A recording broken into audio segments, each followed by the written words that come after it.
7h56 em Campos, de volta com Folha no Ar ao vivo aqui pela Folha FM, em 98,3, Face, YouTube, Instagram, você acompanha este programa, daqui a pouco em podcast também, logo mais reprise na Plena TV. Folha no Ar é oferecido por Proteus Unimed Campos, Laboratório Plínio Bacelar, Vacina Plínio Bacelar, Coagro e Radimed Diagnósticos por Imagem.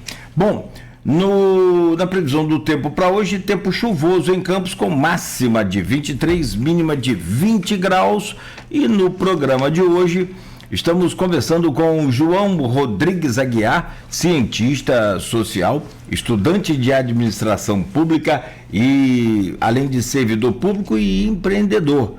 Também com Jonathan França de Assis, profissional de psicologia, membro do pessoal de Campos, estudante de ciências econômicas e mestrando em psicologia.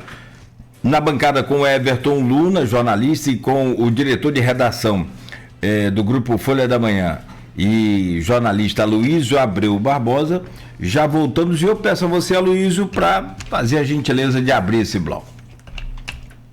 Gente, vou falar sobre o Estado. O Estado, antes de falar do Brasil, o disputa eleitoral estadual. Governador, a gente teve agora recentemente 2 pesquisas, teve 3, a Prefab também saiu, mas a Prefab, como ela mexe no PNAD e aumenta o evangélico de acordo com a ponto do PNAD, eu tenho restrições a pesquisa que mexe no PNAD do IBGE, né? Institutos sem conceituados, a gente tem 3 pesquisas recentes para governador. E tem que lembrar que no dia 11, uma decisão do TJ botou uma nuvem, uma ameaça de inelegibilidade sobre a Garotinho, né? E foi fartamente noticiada na mídia nacional e fluminense. E parece estar tendo efeito, né? Afinal, como a gente sabe, o brasileiro não gosta de perder voto. Ele gosta de seu voto, quer ter certeza que seu voto na urna valha, né? Tem um julgamento do Garotinho, vamos ver como é que vai ser. Mas o que as pesquisas apontam, na sexta-feira passada, saiu a Datafolha. E foi a primeira pesquisa, comparado com a de julho. A de julho você teve Paraná, Coeste e Altair Big Data, 3 institutos constituídos. Nas duas países tem uma bela diferença, mas Garotinho pontuava em 2 dígitos, assim como Douglas Ruas. A Datafolha de sexta traz Garotinho com 9 pontos. 9 na margem de erro de 3 pode ser 12, mas assim, é emblemático. Ele não está mais performando em 2 dígitos. Veio a Paraná na segunda-feira, que não deu esse movimento. E assim, a Datafolha foi a primeira pesquisa feita pela Datafolha. Então, o bom é comparar pesquisas do mesmo instituto com a mesma metodologia, para você ver a evolução. Sempre é arriscado você comparar pesquisas com metodologias diferentes. Então, a Datafolha não tem muito, assim, a evolução, qual é a tendência, você não sabe pela Datafolha. A Paraná não, a Paraná fez, né, em julho e agosto. Na estimulada para o primeiro turno, Paz, de julho a agosto, caiu de 48,6 para 44,5. Douglas Ruas cresceu de 11,1 para 15,5. E Garotinho oscilou ali positivamente. Tinha 11, passou para 11,6. Mas saiu a Coeste, ela saiu, na verdade, foi divulgada ontem, sob contrato da Globo, então a íntegra é sempre mais difícil, só fui ter acesso à íntegra nessa madrugada.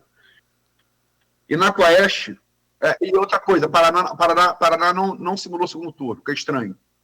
Não simulou segundo turno. E tinha simulado segundo turno em julho, e não simulou segundo turno em agosto. A Coeste deu, no primeiro turno, Paz foi de 38, julho e agosto, né? 38 para 37% de intenção de voto. Douglas Ruas, de novo, cresce de 10 a 14. E Garotinho cai de 10 para 7. Né? No segundo turno, que a Coeste fez simulação do segundo turno em julho e agosto. Eduardo Paes e Douglas Ruas. Em julho, seria 52% no segundo turno para Eduardo Paes e 16% para Douglas Ruas, diferença de 36 pontos. Em agosto, deu 50% para Paes e 20% para Douglas Ruas. Diferença de 30 pontos, ela caiu 6 pontos. E a simulação de segundo turno, Eduardo Paes entrou na Garotinho pela Quest. Em julho era 48-18. 48 Paes, 18 Garotinho.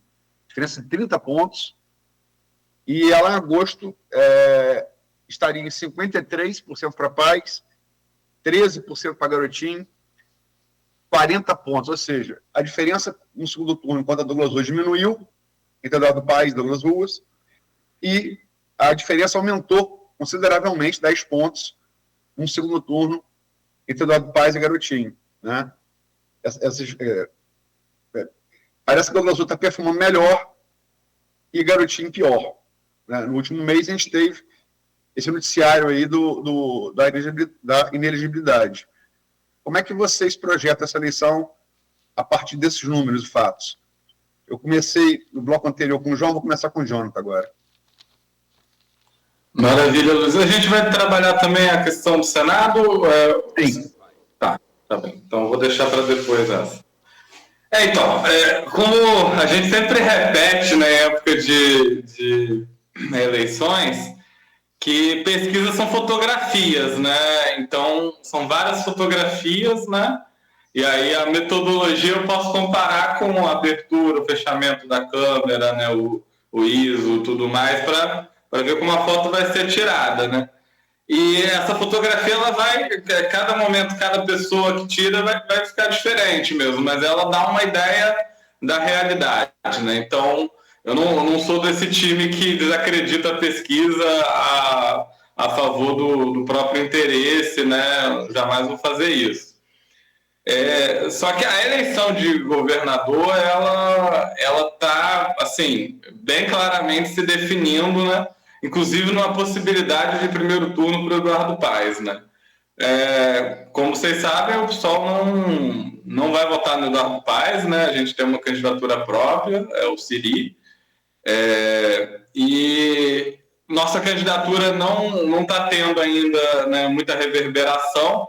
Acreditamos que com a vinda do programa de TV obrigatório, né, e com o giro no estado que o candidato vai estar fazendo, isso possa melhorar um pouco, né? Só que, realmente, a disputa está sendo entre Eduardo Paes e Eduardo Paes no momento. Nem a direita consegue se aproximar dele, né? Uma diferença de 30 pontos, né? 30 pontos na projeção de segundo turno, né? Porque a projeção de primeiro turno ainda é até um pouco mais distante, né?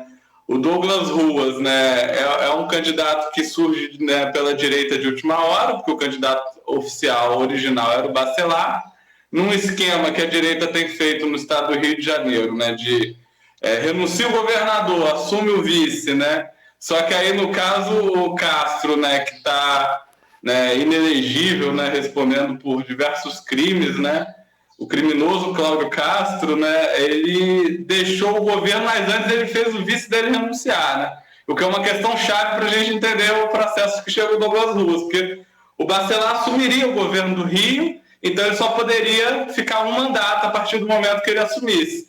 Só que, né, as investigações em relação dele com o Comando Vermelho, né, com crime organizado, fez com que ele não pudesse, né, concorrer e fosse, inclusive, preso, né? Só que a Alerj, né, Carla Machado e outros votaram para soltar esse criminoso, né? E então, o que a direita faz? A gente precisa de outra candidatura. Pegaram o filho do cara do carro da linguiça, né, que não é um carro que vende linguiça, é um grupo de extermínio de Belford Roxo, né? Então escolheram um belo de um miliciano para concorrer ao estado do Rio de Janeiro.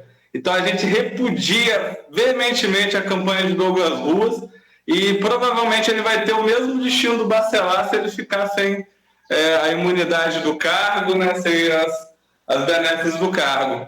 Assim como, né, o Cláudio Castro, a gente sempre disse, né, que era um criminoso, né, com vários crimes diferentes, né, e que seria também preso. E o cenário hoje no Rio de Janeiro, né, mostra que, assim, analisando os candidatos, né, o Eduardo Paes tem um grande favoritismo, até pela Prefeitura do Rio, né, que a população do Rio concentra muita gente, ele é popular na capital, né, o Douglas Ruas, ele tem o apoio da direita, do bolsonarismo, né, então isso faz com que ele seja um candidato que sempre vai pontuar no mínimo 12%, né, mas eu creio que ele vai crescer mais ainda até o final da eleição, porque ele também é um nome que está se fazendo conhecido.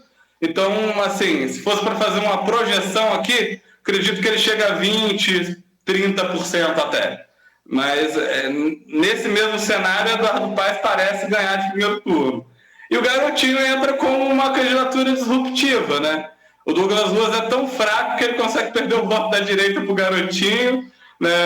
Uma parte do voto que seria, entre aspas, voto de esquerda também vai para ele, né? E ele tem esse problema, né, que é um problema que sempre se repete, né, que é da inelegibilidade, né, que, na verdade, assim, teve uma decisão, eu não lembro se foi o Dias Toffoli, eu acredito que foi o Dias Toffoli, mas eu não tenho certeza. Foi o Dias Toffoli mesmo? Dias Toffoli, depois do recurso, foi em julho, e julgado precedente por Dias Toffoli no Supremo, em julho de 2025.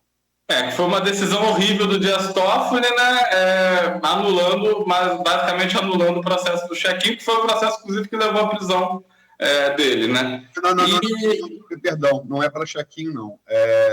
Foi condenação por improbidade administrativa, quando ele era secretário de governo de Rosinha, entre 2005 e 2006, desvio de verba da saúde. Não é para check-in, não. A check-in é outro, né? Porque Garotinho caiu. A check-in não tem mais nada. A check-in caiu e, assim, temos um cenário que ele, né, se mostrou poder ser candidato por um tempo, né? E ele já foi governador, né?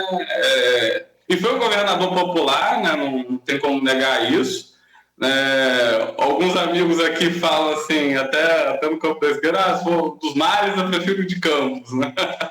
E nesse sentido, assim, ele tem alguma entrada no interior, na própria capital, e acaba despontando com um terceiro lugar confortável, podendo até passar o Douglas Ruas, né? A depender do desempenho deste, né?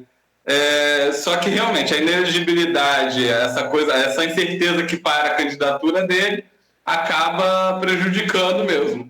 E agora eu nem me lembro mais quais são as outras candidaturas, mas tem uma nota do Siri, né? O PSOL já chegou a performar 10% dos votos com Tarcísio em 2018, né? Na última eleição a gente apoiou o Freixo, né? Que foi um desastre, exatamente porque ele abaixou as bandeiras, né?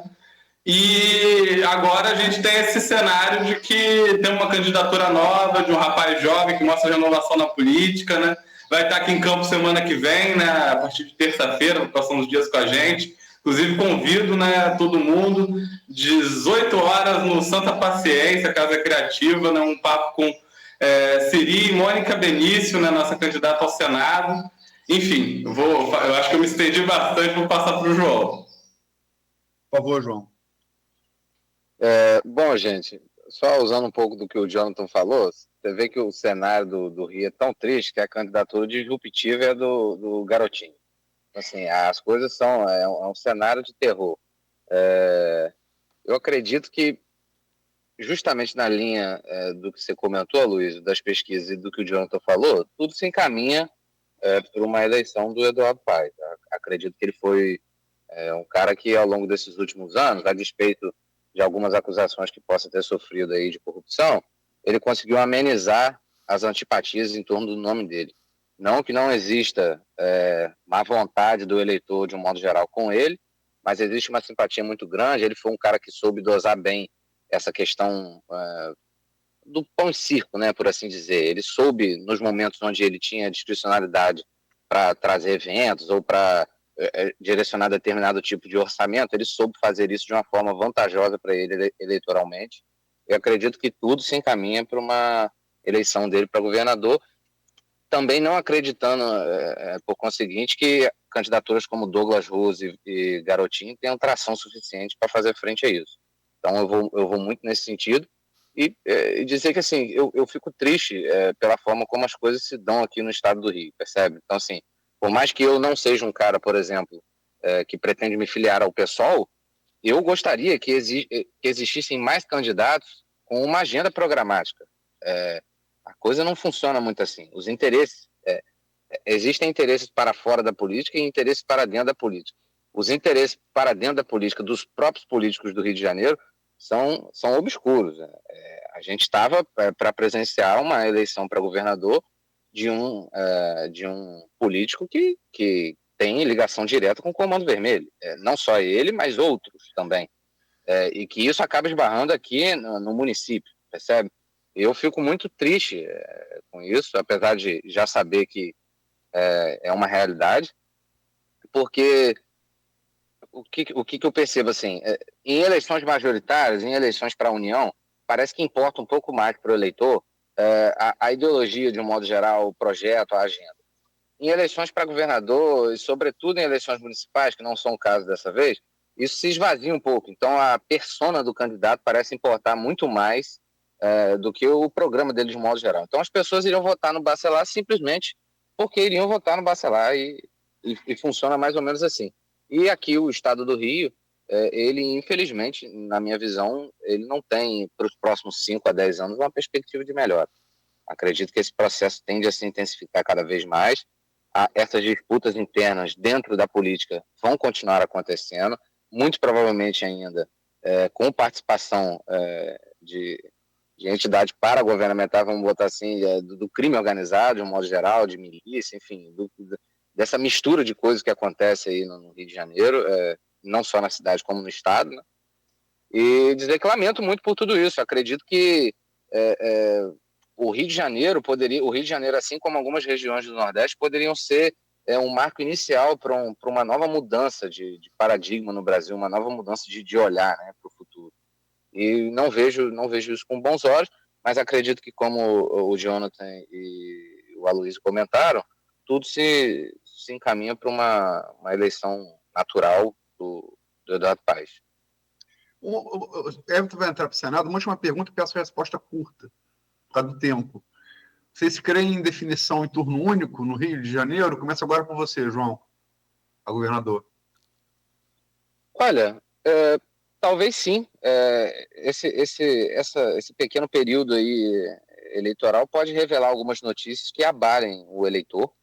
Então, eu não sei exatamente o que está para vir do Flávio, do Douglas, assim como o que está para vir do Eduardo Paes, mas eu acredito que existe a possibilidade, sim, do primeiro turno, e caso não se consolide no primeiro turno, no segundo turno, eu acredito que seja uma passagem tranquila, por assim dizer.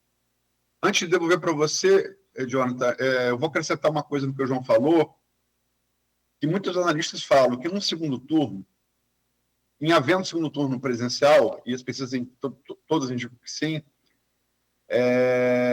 o Rio poderia espelhar a polarização nacional.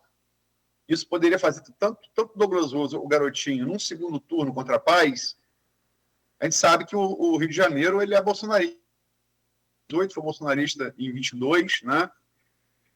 Eu fiz várias pesquisas de vários municípios na eleição municipal de 2024, vários municípios aqui do Norte, Nordeste e região dos Lagos, onde tinha pergunta nacional, o bolsonarismo era muito mais forte, mesmo em Macaé, com a presença da Petrobras. Então, você crê na definição em turno único e você acha que talvez um espelhamento nacional pudesse dar chance ao candidato da oposição contra a Paes? Não, porque Flávio é um candidato fraco, corrupto e fraco. Então, ele não é o Jair, ele não é o pai dele, ele não tem a mesma projeção que o pai dele tem e a mesma capacidade de mobilização de massa. Né? O Eduardo Paes é popular, inclusive, entre um setor bolsonarista, né? Inclusive ele faz diversos acenos a esse setor, e por ter sido prefeito da capital, onde concentra 6 milhões a 16 milhões de pessoas do Rio, ele tem uma... Né, e a região metropolitana, né, contando Niterói, Duque de Caxias e tudo mais, né, tem metade da população do estado ali. Então, ele tem uma vantagem, né, competitiva que eu acho realmente muito, muito forte. Acredito em projeção, sim, de turno único, Prefiro que a gente tenha palanque no segundo turno, mesmo com o Eduardo Paes, porque politicamente acredito que seja melhor ter outro turno, né, para governador, até para o Lula ter mais palanque aqui, né, para botar o pessoal na rua. Né? Até porque, assim, essas alianças, né, às vezes que o PT faz, elas são muito frágeis, né? A gente não sabe que seria um segundo turno presidencial sem um segundo turno de governador. Até por isso eu convoco todo o campo progressista a votar no Siri, a votar nas candidaturas progressistas, né, que sejam até de outros partidos de esquerda que estão competindo, né, para, né, conseguirmos, né, fazer um segundo turno, né? Mas hoje na projeção, quando você, né, pensa o que seriam os votos válidos, né, tirando da pesquisa, é claro que não dá para fazer isso cruamente, mas quando você extrai quem está votando nulo, em brancos e tal, e vê o que seriam os votos válidos, o Eduardo Paes ganharia no primeiro turno. E ganharia talvez até com 60% dos votos. É uma coisa acachapante. Isso aí, eu repito, não no número oficial, mas no número, quando você faz aquela continha de colocar a porcentagem dos brancos e nulos, porque quando você tira esses votos e pensa o que seriam os votos válidos, né, a gente vê que sobe um pouco. O Lula agora estava dando, se ele está dando 40%, né, se tem 10% de votos válidos, 10% a menos, né, com brancos e nulos, então esse 40 vira como que 44%. Sempre vai ser diferente ali da fotografia nisso. Isso é uma coisa importante para conseguir ler as pesquisas. Então acho difícil o Eduardo Paes não ganhar no primeiro turno, mas gostaria muito de ver um segundo turno aqui no Rio de Janeiro e gostaria que não fosse nem contra Douglas Ruas da milícia de Belfor Roxo, nem contra Garotinho, que eu não vou adjetivar porque estamos em Campos aqui, né? Mas gostaria de ver um candidato progressista e assim, fazendo inclusive o milagre de ganhar Eduardo Paes, né? Por isso, novamente, temos a nossa candidatura do Siri, né, para propor um projeto programático para o Rio de Janeiro mesmo. Eu não sei se eu esqueci algum elemento da sua pergunta agora. Não, acho que você respondeu bem, Everton. Essa semana saiu 2 pesquisas para o Senado, a Quest e a Paraná Pesquisas.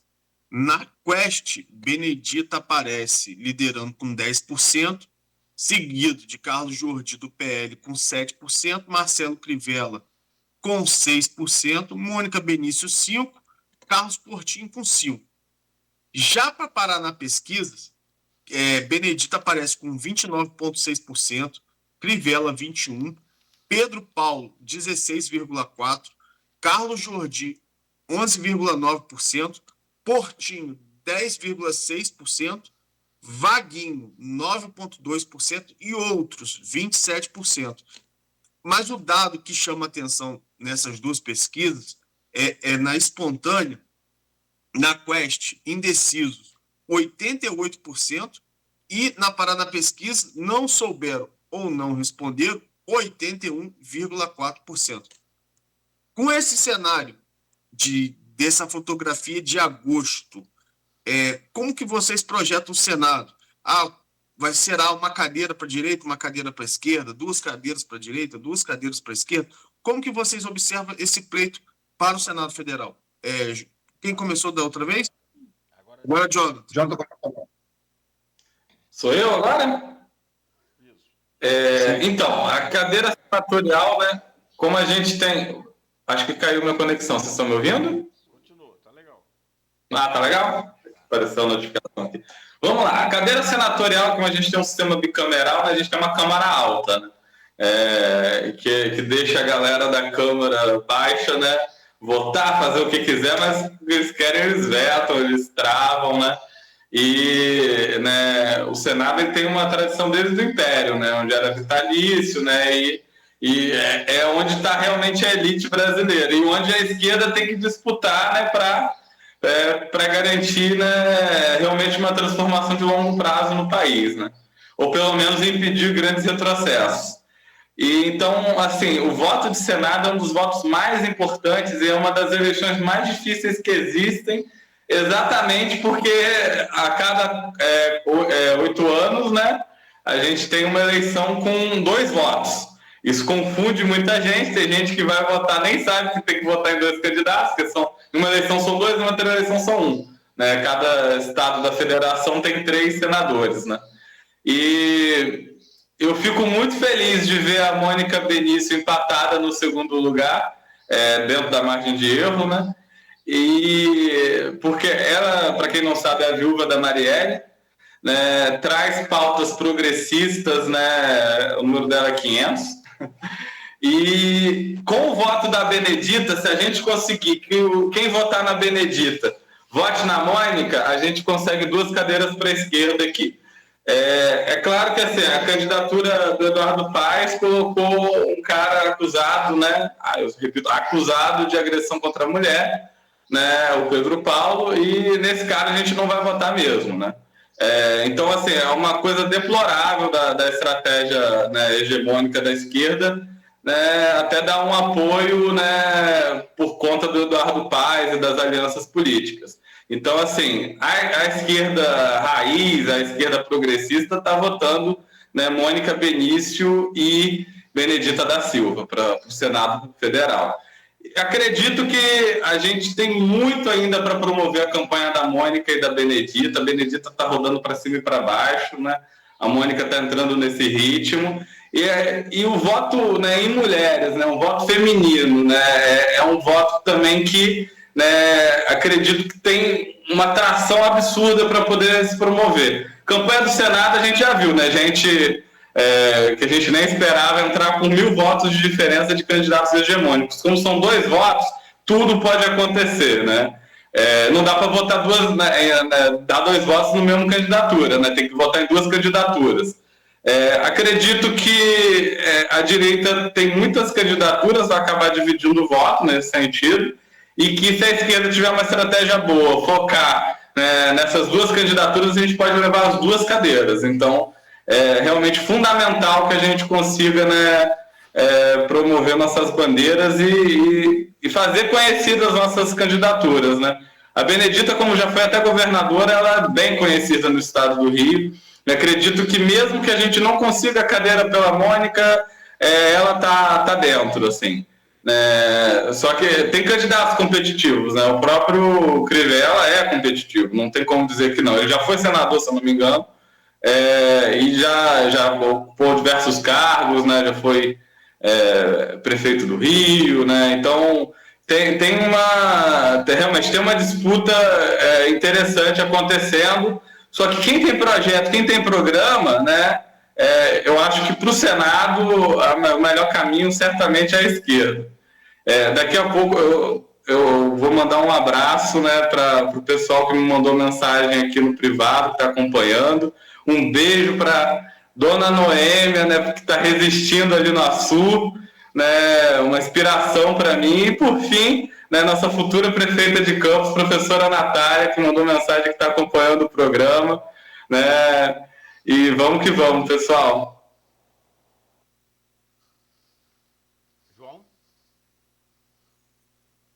Bom, gente, da mesma forma como o Jonathan falou, eu assino embaixo. As eleições do Senado são muito importantes.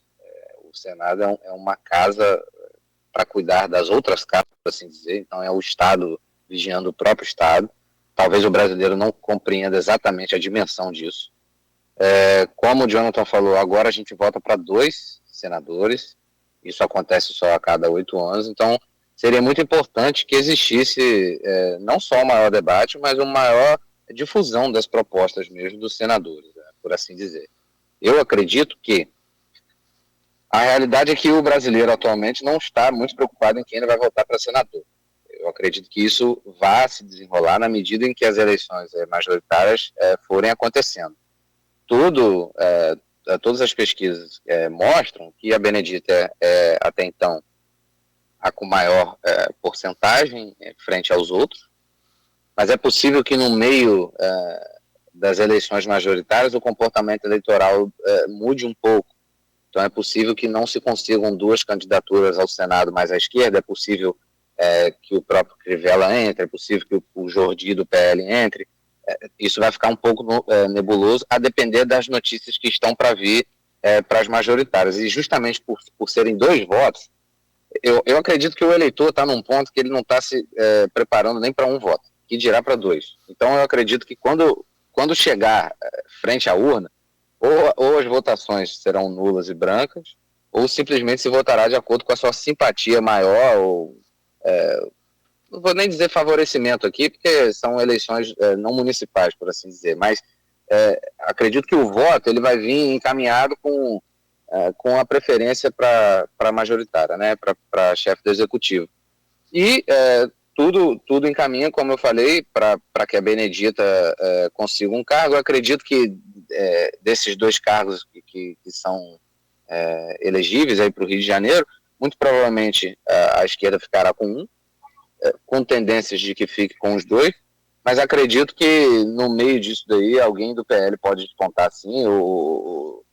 A população do estado do Rio, de um modo geral, coliga, né, com essas ideias, mas acho que as eleições para presidente vão ajudar a definir um pouco melhor o comportamento do eleitor. Tem muitas notícias ainda que estão para sair dos candidatos que despontam nas pesquisas e, na minha visão, isso pode influenciar um pouco o comportamento do eleitor, não por uma questão de consciência, mas simplesmente por uma questão de aumento de antipatia, né, por assim dizer, de desconfiança, né? Então essa é a análise que eu faço. Bem, e chegando para deputado estadual e deputado federal, tem aquela dificuldade, não impossibilidade, mas dificuldade das pesquisas fazerem o seu trabalho, porque seria o quê? Uma semana, um mês de pesquisa, não sei, é muito complicado. Até para a gente citar os nomes aqui, eu particularmente fico com medo de cometer algum erro, pecar e não citar os nomes de todos os candidatos, aí fica ruim, você não falou meu nome, porque tem muitos candidatos, é normal que se tenha, mas é uma disputa muito acirrada, diferentemente do Senado, diferentemente aí, talvez, de presidente e governador neste momento. Vem os nomes que eu vou citar, são nomes que já têm cargos no atual mandato, que são, para deputado estadual, nós temos a Carla Machado, que busca a reeleição, e o Bruno Dauari, que busca também a sua reeleição. Outros 2 que tinham mandatos aqui da nossa cidade era o Tiago Rangel e o Bacelar, Rodrigo Bacelar. Os 2 estão presos, a gente sabe todos os detalhes desses casos. E sem mandato agora. E no caso de deputado federal, nós temos hoje o Murilo Gouveia, que é de Itaperuna, mas que sempre belisca aqui a região, visitando, tentando colocar algumas emendas, como é o caso do Açu e também ali do Avanço do Mar em Atafona, né? E o Caio Viana, que é o suplente que tomou posse, então, hoje ele está deputado federal. Eu começo com você, João, então, com a seguinte pergunta. Na impossibilidade da gente conseguir falar tudo e trazer qualquer tipo de pesquisa, eu acho que cabe a pergunta: qual a importância desses representantes e de eleger? Qual o número ideal ou qual que você acha ideal e o que você consegue projetar, tanto para deputado estadual da nossa região norte, que aí pega Macaé também, que tem outros nomes, que aí vem Quissamã também com nome, como também da região noroeste. O que seria o ideal da gente eleger aqui em números de deputado estadual e deputado federal? João. Olha, Cláudio, deputado, assim como senador, continua sendo um cargo muito importante, tanto o estadual quanto o federal. O estadual é num desígnio mais local, por assim dizer, né, para representar as vontades do Estado que o elegeu, e o federal para pleitear isso via união, né, por assim dizer. Eu acredito que justamente pela quantidade de candidatos, tanto a deputado estadual quanto federal, e pela escassez de dados de pesquisa, é difícil a gente necessariamente fazer previsões aqui. A gente sabe alguns candidatos que têm mais tração, que estão situados em partidos que vão ter boa votação de legenda, por assim dizer, que fizeram coligações benéficas, né? Eu acredito que tanto o deputado federal quanto o estadual que forem eleitos, eles vão representar num nível micro as relações de poder que o partido deles defende. Então, assim, o deputado federal e o estadual, hoje em dia, o legislativo, basicamente, ele ele controla as nossas emendas, por assim dizer. Então, tendo um bom deputado estadual e federal, a gente consegue fazer com que cidades, distritos, por assim dizer, eventos que precisam ser realizados, obras que precisam andar, a gente consegue ter uma representação mais efetiva, um direcionamento de verba melhor organizado. E no meio dessa confusão de nomes aí, eu acredito que, mais uma vez, as eleições majoritárias vão ajudar a definir um pouco desse rumo, para além dos candidatos que já possuem determinada atração em determinado território. Você citou aqui a Carla Machado, aqui eu cito, daqui de Campos também, o Thiago Virgílio, o Maicon Cruz, que são pessoas que, de algum modo, já angariam em si um tipo de eleitor, né, por assim dizer. Então, acredito que deputados que carregam consigo já um eleitorado, já uma história pregressa, para além de estarem num partido bem situado e bem coligado, tem maiores possibilidades de conseguir os cargos, né? E a importância desses cargos é justamente isso, direcionar de forma mais eficiente as verbas que o legislativo demanda, por assim dizer, né? E trabalhar junto com prefeitos na administração municipal para facilitar um pouco mais o andamento da zeladoria pública, do saneamento básico, enfim, do que for necessário aí para gestões municipais. Mas você consegue projetar números de cadeiras para um e para outro, por exemplo? Porque você tem hoje o Vladimir, por exemplo, ex-prefeito, que está muito cotado, a possibilidade de ganhar, enfim, e outros nomes também, como a gente falou, para não citar e não pecar, mas o próprio Caio, que está também trabalhando para a reeleição, enfim. Isso para federal e para estadual, pelo menos citar aí as cadeiras. Olha, Cláudio, eu acredito que naturalmente vão existir algumas cadeiras, sim. Acho que alguns candidatos têm, em eleições maiores, a capacidade de puxar outros. Acredito que a gente tenha cerca de 1 a 2 cadeiras aí para deputado estadual, a mesma coisa para federal. O próprio Caio, que você citou aqui, já é uma pessoa que carrega uma trajetória política, então hoje em dia eu percebo que cada vez mais o nome, não só hoje em dia, né, ao longo do processo de formação histórica do Brasil, o nome familiar importou muito, mas justamente por um esvaziamento de pautas, muitas vezes hoje em dia, do eleitor, ou talvez uma certa preguiça de raciocínio, de adentrar mais a fundo, uma falta de tempo, o que for, o nome familiar, essas tradições assim que já vem de outrora, contam muito, né? Aí aqui cito mais uma vez a Carla Machado, estava falando sobre isso no exemplo do Caio Viana, mas acho difícil a gente fazer previsões assim. Eu sempre, quando vou falar de eleições para deputado estadual ou federal, eu tenho dificuldade. Tenho dificuldade porque eu detesto trabalhar com previsões que eu não consigo muito bem mensurar, percebe? Mas como eu falei, assim como o Senado, deputado estadual ou federal são cargos muito importantes para facilitar a vida no município. Então, hoje, aqui no estado do Rio, só tem 5 cadeiras, né? São 46 cadeiras, né, de deputado federal. E o Congresso Nacional, né, na Câmara Federal, define o tamanho do partido, o tempo de TV, o orçamento público que vai ser destinado àquele partido. Então, para a existência partidária, né, com financiamento público, é necessário passar a cláusula de barreira, né, que, se eu não me engano, exige no mínimo 10 deputados, nós não temos certeza agora aqui do número, né, nacionalmente, no caso. Né. A bancada do PSOL e da Rede, né, que é a federação, tem 15 deputados, se eu não me engano. E, né, sendo 12 ou 13 do PSOL, né, e o restante da Rede. A gente acredita que a gente vai manter ou superar esse número, né? Inclusive em estados como Pernambuco tem uma candidatura do Jones Manuel, né, onde é um estado que a gente não tem deputados e que a gente deve passar a ter, né? Tem uma estruturação partidária entre os estados da federação e temos a possibilidade de crescer aqui no Rio de Janeiro, né? Nossa bancada sofre muita perseguição em qualquer Câmara que pisa, né? Aqui no Rio de Janeiro, né, nossa bancada, né, tem nomes como Glauber Braga, né, que por denunciar o orçamento secreto do Arthur Lira, né? E na Polícia Federal, né, depor, dar os nomes dos articuladores de esquemas de corrupção bilionários, né, associados ao ex-presidente da Câmara, Arthur Lira, aliado do Bolsonaro, né, por denunciar isso, ele sofreu uma perseguição, né, que quase foi cassado, né? Claro que não alegaram que foi a denúncia de corrupção, mandaram um provocador, né, até que ele, num momento, remove o provocador e dá um chute na bunda dele. E por conta disso, abrem a oportunidade para tentar caçá-lo. Ele só não foi caçado por 2 votos.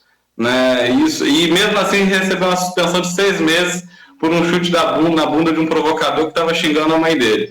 Então, assim, é importante reeleger, por exemplo, o Glauber, uma votação expressiva para dar uma resposta aos corruptos de Brasília, para o Arthur Lira. Né? E a gente acredita que o Glauber vai ter uma campanha pujante aqui, né, no estado do Rio, assim como nós com o pastor Henrique Vieira, que também os dois foram entrevistados aqui na Folha, né? O pastor Henrique Vieira, né, além de, né, pastor, né, ele também é historiador, né, da área do João, também das ciências sociais, outra graduação dele.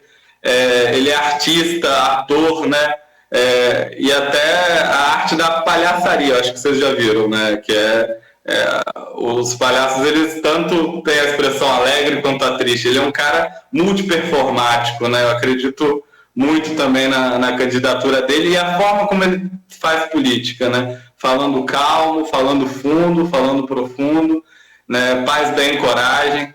E tanto ele quanto o Glauber, quanto a Thalíria, quanto, né, o Chico, quanto o Tarcísio Mota, né? Não o Tarcísio de São Paulo, não, o Tarcísio Mota aqui do Rio. Né, são 5 candidatos que devem se reeleger, e eu vejo muito promissora a campanha do Rick Azevedo, né, que propôs o VAT, né, então pode ser até uma 6ª cadeira que a gente deve conseguir, né, e quem sabe até Luiz Helena não entra numa 7ª cadeira, a gente consegue ampliar ainda mais a nossa representação aqui pelo Rio, e essa está sendo a nossa meta, né, por isso que nossas candidaturas estão rodando o estado, né. E aqui em Campos, nas últimas eleições, a gente teve uma votação, uma parcela considerável da nossa população votou, né, no PSOL, votou na professora Natália, tanto para a prefeitura como para a deputada federal. Esse ano a Natália, infelizmente, não é candidata, né, mas talvez na próxima ela já seja novamente, né, fica aqui o endosso, né. E acreditando, quem votou na Natália na última eleição, eu convido a votar nas candidaturas do PSOL, né, para a LERJ, né, nós perdemos todas as comissões, né, também por uma perseguição política, porque caçamos o Bacelar, né, votamos pela manutenção da prisão do Bacelar, e como retaliação, o grupo da direita, né, tirou todas as comissões que nós tínhamos, as 5 comissões, cada deputado do PSOL, né, com muita competência, com muita diligência, dirigiu uma comissão. Um salve, inclusive, para a minha candidata Dani Monteiro, né, que presidiu por 5 anos a Comissão de Direitos Humanos da LERJ, denunciando os crimes, né, de terrorismo de Estado promovidos por Cláudio Castro, aliado das milícias e do Comando Vermelho, né? Ela estava denunciando esse cara, denunciando os casos de corrupção dele. E a gente vê a retaliação, né, sempre quando fazemos um bom trabalho. A gente vai continuar fazendo. Se vier retaliação, a gente vai botar nosso bloco na rua. E a gente precisa reeleger com muita veemência nossas candidaturas, tanto na LERJ quanto na Câmara Federal. Então, assim, fica mais uma vez o convite. Quem votou na professora Natália, né, conhecer as candidaturas do PSOL. E quem não votou na professora Natália também conhecer as candidaturas do PSOL. Vamos lá, são 8h40, pausa de 1 minuto e meio, muito rápido aqui para a gente voltar, e aí com o Aloysio Abreu Barbosa com os números para presidente da República e análises dos senhores. Rápido aqui, são 8h40, no oferecimento de Proteus, Unimed Campos, Laboratório Plínio Bacelar, Vacina Plínio Bacelar, Coagro e Radimed. A gente volta em 1 minuto e meio. Segura aí. O Plano Boa Viagem, que virou um clube de vantagens,